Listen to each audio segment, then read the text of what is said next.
Müslüman bir toğanım, kelingizler. Ramazan kelbestен murda, keçe ayттım, Ramazan ayıga dayardanуу. Жаңы жылга деп даярдандыңар. Фейерверктерди алып, тортты алып, шампанды алып, башканы кылып. Рамазан айга кандай даярданабыз? Рамазан ай магфират күнөөлөрдү кечире турган ай боло турган болсо, урматтуу мусулман бир туган, келиңиздер Рамазандан мурда жүрөктөрдү тазалайлы. Аллах керемети Куранда жаннатка киргендердин сыпатын айтат.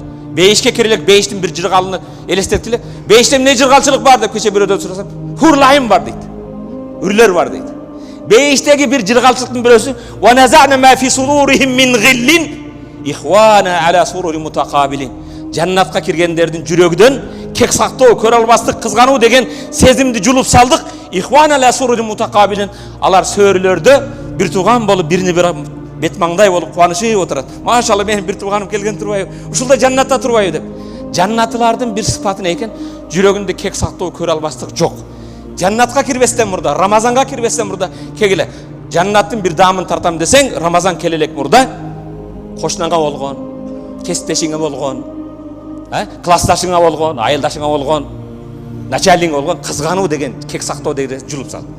Эмелестетки, машалла, Allah насип кылып, Ramazanda орозо кармада хатым кылган jannatка кирдиң да. Эми jannatка кирип алып, жырга пайгамбардын кошнасы болуп бардың да, пайгамбардын сабагына барсаң, сен жаман көргөн кошнаң тур. Мына шүмшүкөм не бар экен дейсиң. Бир классташың көрүп, моодо келип алган турбайбы? Ошо этте кызганып алсаң, жаннат болобу? Кек сактап турсаң, жаннаттын дамы жок да. Анда урматтуу мусулмандар, келиңиздер. Рамазан келбестен мурда жүрөктөрдү кек сактоо, көрө албастык, кызганыч деген нерседен тазалап, жүрөгүбүздү иманга байлайбыз. Даярсыздарбы?